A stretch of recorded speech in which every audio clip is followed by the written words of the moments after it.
KURINJI Senior Secondary School, CBSE, Namakkal. Successful result producing school in state every year. Administered by the Board of Directors with over 35 years of experience in the teaching field. Special attention on art, craft, music, dance, silambam, yoga, skating and karate. Focus on Hindi Sabha and Spell Bee Olympiad exams. Smart class for effective and innovative learning and well-furnished library. Solitary importance on sports and games in state and national level. WhatsApp facilities to know activities of students and school inside the campus. NEET, JEE, IIT coaching experts from Rajasthan and Andhra Pradesh along with our effective teachers. Admission registration for classes LKG to +2. KURINJI Educational Institution, Kavetipatti, Namakkal.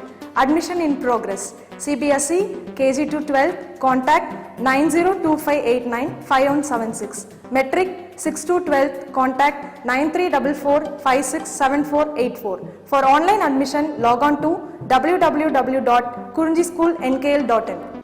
We start with example 11.4. Okay, right. So in our previous class, we completed up to 11.3. Now we start with example 11.4. Okay, right. See here. See this one. First I will read the problem, then we will go for solution. See here. What is the de Broglie wavelength associated with two things are there, A and B. Okay, right. What is the de Broglie wavelength associated with A? An electron moving with a speed of 5.4 into 10 to the power of 6 meter per second. And B, a ball of mass 150 grams. A ball of mass 150 grams traveling at 30 meters per second. Okay, right, 30.0. Regarding the value 30 meters per second. Okay, right. And now we are going to calculate the de Broglie wavelength associated with an electron and associated with a ball with the respective mass and speed. And the mass of electron we know, that is 9.1 into 10 to the power of minus 31 kg, kilogram. Okay, right. And the formula for de Broglie wavelength we know, that is what lambda is equal to h by p. H is the Planck's constant. The value of Planck's constant is 6.63 into 10 to the power of minus 34 joule second. Okay, that is what, right. Now we are going to see first A. That is what an electron moving with a speed of 5.4 into 10 to the power of 6 meter per second. Okay, right. And here, for the electron, first we have to see the mass, that is 9.1 into 10 to the power of minus 31 kg, and then speed v is equal to 5.4 into 10 to the power of 6 meter per second. Okay, meter per second. See here, that is what mass of electron is 9.1 into 10 to the power of minus 31 kg, kilogram. Speed v is equal to 5.4 into 10 to the power of 6 meter per second. Okay, right. So mass of electron we are taking like a constant value, right? So when it is constant value, right, that's we used many times and we can remember also. Afterwards, speed they have given here, that is 5.4 into 10 power 6 meter per second. Okay, so that is what here v is equal to 5.4 into 10 power 6 meter per second. Now we can find momentum. You know that momentum p is equal to mv, right? So the mass into velocity. So mass is 9.1, okay, right, in deep 9.11 into 10 to the power of minus 31 into this value 5.4 into 10 to the power of 6 meter per second. So here it is what mass is kilogram and this is what meter per second. So kg meter per second is the unit, and finally 4.92 into 10 to the power of minus 24 kg meter per second. This is what momentum. Okay, this is what momentum of electron, right? Now we are going to calculate de Broglie wavelength. That is what lambda is equal to h by p. So h is the Planck's constant, 6.63 into 10 to the power of minus 34 joule second, divided by that is what momentum, okay, momentum P is equal to 4.92 into 10 to the power of minus 24. So here it is what this value and this value by writing and complete the mathematical process, that is what division. Finally, we will get it as 0.135, 0.135 nanometer. Okay, right. The answer you will get in meters. Then afterwards you can convert into nanometers, right? So nano is nothing but 10 to the power of minus 9. The value of nano, the term, the word nano means 10 to the power of minus 9, right? So for electron we calculated de Broglie wavelength, that is 0.135 nanometers, 0.135 nanometers. Okay, right. Next, for the ball, right? So they have given mass and speed also they have given, right? Mass is 150 grams. So that is 150 into 10 to the power of minus 3, right? Because to convert into kgs, kilograms. So that is what m dash is equal to. Already we used m here, no? That's why here we are writing m dash, right? M dash is equal to 0.150 kilogram.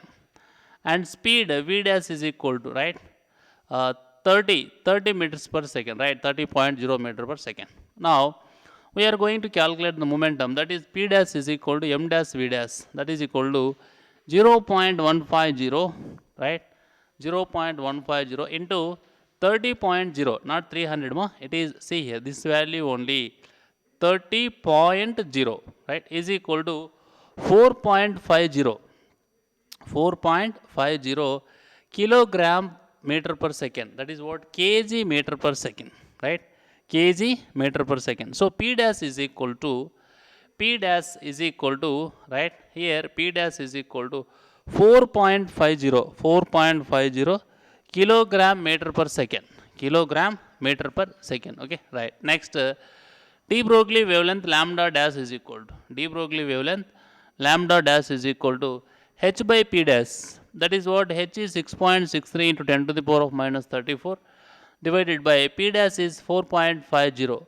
So finally here, in case of ball, de Broglie wavelength is 1.47 into 10 to the power of minus 34 meters. 1.47 into 10 to the power of minus 34 meters. Okay, it is what de Broglie wavelength, right? This is what de Broglie wavelength in case of ball, right?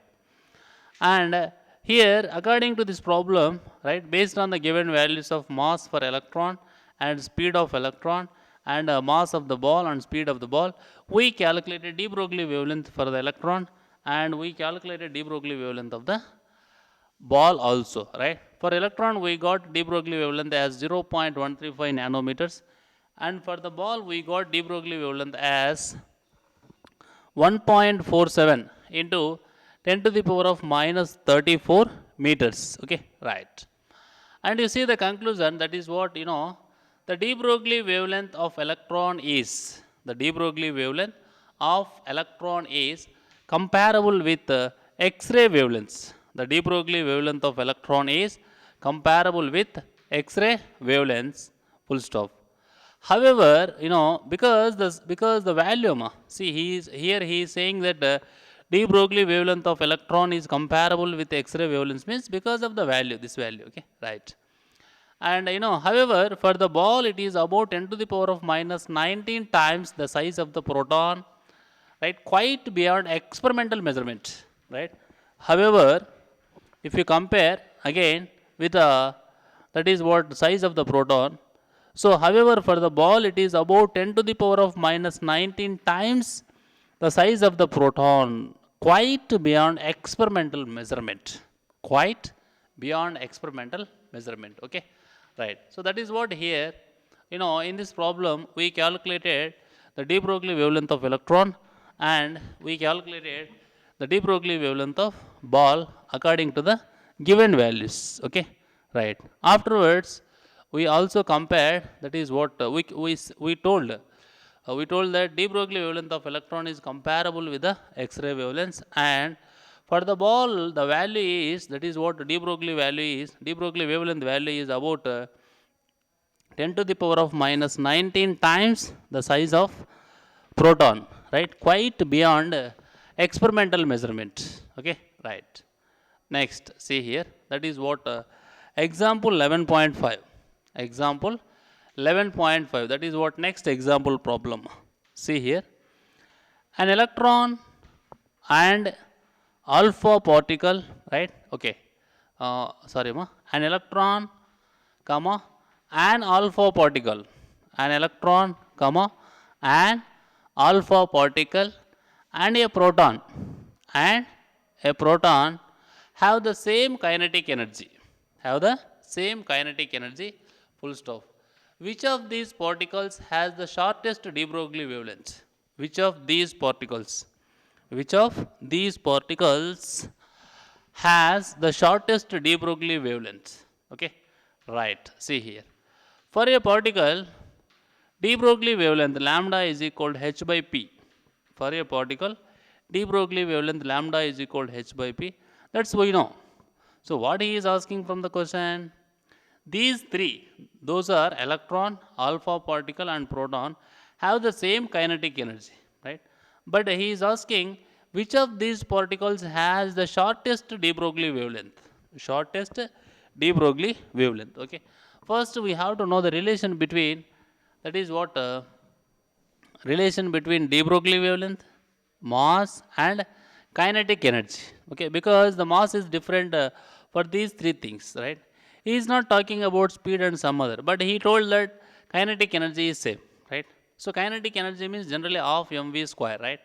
So in half mv square, he is saying that same kinetic energy and mass is different, right? So these are all the things we have to get into our mind after reading one physics problem, right? That is important. That is important and a need to solve the problem. Okay, right. For a particle, de Broglie wavelength lambda is equal to h by p, right? Kinetic energy k is equal to p square by 2m. This formula we know from the chapter of laws of motion. I mean first year syllabus. We know that this is the formula which is the relation between kinetic energy and momentum and mass also, right? And this formula is also simple, just k is equal to half mv square, no? That if you are going to multiply with m by m, then you will get it as 1 by 2 mv whole square by m. So mv is nothing but p. So finally p square by 2m. So here k is equal to p square by 2m, right? And p is equal to square root of 2mk, no? P is equal to square root of 2mk. So here lambda is equal to h by p, that is equal to h by square root of 2mk. H by square root of 2mk, right? Okay, next. For the same kinetic energy, because in the question itself he mentioned no, same kinetic energy. For the same kinetic energy k, de Broglie wavelength associated with the particle, de Broglie wavelength associated with the particle is inversely proportional to the square root of their masses. See here. So which is same, and this is already constant, that is Planck's constant, and de Broglie wavelength is inversely proportional to the square root of their masses. Square root of their masses. Okay, right, full stop. A proton is 1836 times massive than an electron and an alpha particle. A proton is 1836 times massive than an electron and an alpha particle. Okay, so that is what 4 times that of proton, right? So a proton is 1836, right? So a proton is 1836 times massive than an electron, and an alpha particle 4 times that of proton. 4 times that of proton. So based on these values, that is what mass values of proton, alpha particle, and right, that is what electron. What can we say? Alpha particle has the shortest de Broglie wavelength. Alpha particle has the shortest de Broglie wavelength, right? Because just by seeing this you can say, see, de Broglie wavelength is inversely proportional to mass, no? De Broglie wavelength is inversely proportional to mass. Not only inversely proportional to mass, inversely proportional to the square root of the masses. See here, square root is there. So de Broglie wavelength associated with the particle is inversely proportional to the square root of their masses, right? That's why whose mass is heavier, for that de Broglie wavelength is shorter. Okay, that we have to keep in mind. Next, see here. So next example problem, that is what example 11.6. Example 11.6. Okay, see here. A particle is moving. Three times, right? A particle is moving three times as fast as an electron. A particle is moving three times as fast as an electron. Full stop. The ratio of the de Broglie wavelength of the particle. The ratio of the de Broglie wavelength of the particle to that of electron is 1.813 into 10 to the power of minus 4. 1.813 into 10 to the power of minus 4. Full stop. Calculate the particle's mass and identify the particle. Right? Calculate the particle's mass and identify the particle. Okay. Please concentrate on the question, because I told you many times. First, you have to understand the question clearly. Then you can go for solution. Okay. See here. A particle is moving three times as fast as an electron. Full stop. The ratio of the de Broglie wavelength of the particle to that of the electron is 1.813 into 10 to the power of minus 4. Right. So you can write it as, that is what lambda e by lambda, because de Broglie wavelength ratio they have given now. So which is 1.813 into 10 to the power of minus 4. Right. Full stop. Calculate the particle's mass and identify the particle. Calculate the particle's mass and identify the particle. Okay. Right. We know this relation, that is lambda is equal h by p. Lambda is equal h by mv. So from this you write mass as a subject. M is equal to h by lambda v. H by lambda v. Right. Now for an electron, mass me is equal to, right? See, h is the Planck's constant now. So that is a constant for whatever you take this side, that is what either electron or any other particle or whatever it may be, Planck's constant is the same value, that is constant value. And for an electron, these three we have to change. That is what mass of the electron is equal to h by, that is lambda e into VE. Lambda e into VE. And you see that, see this problem here. That is what a particle is moving three times as fast as an electron. So you can write like this now. V by VE is equal to 3. V by VE is equal to 3. And then according to the question, lambda by lambda e is equal to 1.813 into 10 to the power of minus 4. Right.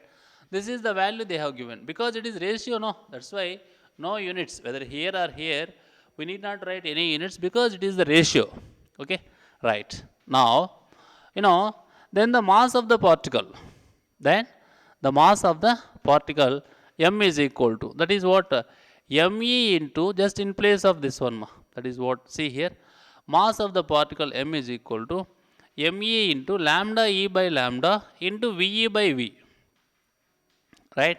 M is equal to me into lambda e by lambda into VE by V. Then after you have to substitute the values, right? That is what mass of electron, and then that is what lambda e by lambda and VE by V also, right? We have to substitute all these things through the substitution, right? And before this, I want to say some of the information here. That is what we know, that is, these are the values they have given, we know, right? And lambda is equal to h by p also, okay. And m is equal to h by lambda v also, okay, right? And you please understand how we are writing this step. That is what mass of the particle m is equal to me into lambda e by lambda and VE by V, right? See here, see this. This is the relation, no? Sorry, this is the relation, no? Right? It is, here h is equal to m into lambda into v, right? So that you can write m into lambda v is equal to constant. M into lambda v is equal to constant. When m into lambda v is equal to constant, then we can write that Suppose if the notation to represent particle is, suppose if the notation to represent particle is that is P, then I can write it as ME into lambda E into VE. ME into lambda E into VE is equal to MP into lambda P into VP, right? Now, you just write MP as a subject, but here he is assuming that MP as a M, okay? That is the only thing I want to say here. Afterwards, we have to substitute the values what they have given. That is, in place of VE by V, right? And in place of lambda E by lambda, right? See here, V by VE is equal to 3 now. So, what about VE by V? It is 1 by 3 into, this is what lambda by lambda E is equal to, right? That is 1.813 into 10 to the power of minus 4. But here we need lambda E by lambda, so reverse. So 1 by 1.813 into 10 to the power of minus 4, right? And complete this mathematical multiplication. Then the resultant will become like this, that is 1.675. 1.675 into 10 to the power of minus 27 kg. 1.675 into 10 to the power of minus 27 kg. That is the mass. So, the particle with this mass could be a proton or a neutron, right? Thus, the particle with this mass could be a proton or a neutron, because he is asking, no, he is asking to calculate the particle's mass and identify the particle. Identify the particle. So, this is the mass of the particle, and we know the constant values, that is what is the mass of proton, what is the mass of neutron, what is the mass of electron, right? So, based on this value, according to the constant values and based on this value, we can say that the particle with this mass could be a proton or a neutron, okay, right. Next example, that is example 11.7, okay. See here, what is the de Broglie wavelength associated with an electron, comma, accelerated through a potential difference? PD means potential difference, accelerated through a potential difference of 100 volts. So try to understand the question first of all, that is what problem. What is the de Broglie wavelength associated with, what is the de Broglie wavelength associated with an electron accelerated through a potential difference of 100 volts, right? And you just see the solution. Just we have to calculate de Broglie wavelength, and the formulas we know, that is the formula is 1.227 by square root of V nanometers. This is the formula for de Broglie wavelength. Lambda is equal to 1.227 divided by square root of V nanometers, right? And you just see what I have written here, accelerating potential V is equal to 100 volts, already given, that only we are writing, okay. Next, the de Broglie wavelength lambda is, the formula is, general formula is H by P, but here the formula is 1.227 divided by square root of V nanometers, that is equal to, just in place of V we have written 100 volts, no, that we have to substitute here, right? So square root of 100 value we know, no, that is 10. So 1.227 by 10. Then what is the answer? 0.123 nanometers. 0.123 nanometers, right? So this is what de Broglie wavelength value. De Broglie wavelength value, right? See here, the de Broglie wavelength associated with an electron. The de Broglie wavelength associated with an electron in this case is the order of X-ray wavelength. Is the order of X-ray wavelength. So he is just comparing, right? Because what is the X-ray wavelength we know from the chapter of electromagnetic waves, for X-rays, microwaves, right, gamma rays, and what are the wavelengths that is what when picture, electromagnetic picture of light we know, right? So if you compare this one with that one, we can say that the de Broglie wavelength associated with an electron in this case is of the order of X-ray wavelengths, okay, right. You just concentrate here, In this class we discussed 4 example problems, right? So in first example problem we calculated de Broglie wavelength of an electron and de Broglie wavelength for a given ball of mass 150 grams, right? So to calculate de Broglie wavelength, basically we need mass value and speed value. Because the formula we know lambda is equal to h by p, that is equal to h by mv. Okay, right. So because of giving mass of electron and speed of electron, we calculated de Broglie wavelength for electron, and that is 0.135 nanometers. Thereafter, we calculated de Broglie wavelength of a ball of mass 150 grams and speed 30.0 meter per second, and the value we got it as 1.47 into 10 to the power of minus 34 meters. And in the next example, that is example 11.5, we calculated the relation. We derived the relation between the de Broglie wavelength and mass. That is what inversely proportional. De Broglie wavelength associated with the particle is inversely proportional to the square root of their masses, right? So that finally you can say that, that is what here the alpha particle has the shortest de Broglie wavelength. Then, in the next example problem, we calculated the mass of the particle through the comparison, right? So for the ratios of speeds and ratios of de Broglie wavelength they have given, and asked to find mass of the particle, and mass of the electron we already know, that is 9.1 into 10 to the power of minus 31 kg, right? So finally we found the mass of the particle, and we identify the particle as a proton or a neutron. Okay, right. Next, in the last problem in this class, last example problem, example 11.7, right? We calculated the de Broglie wavelength by knowing the potential difference, right? The potential difference of 100 volts, that is by using the formula lambda is equal to 1.227. Lambda is equal to 1.227 divided by square root of V, right?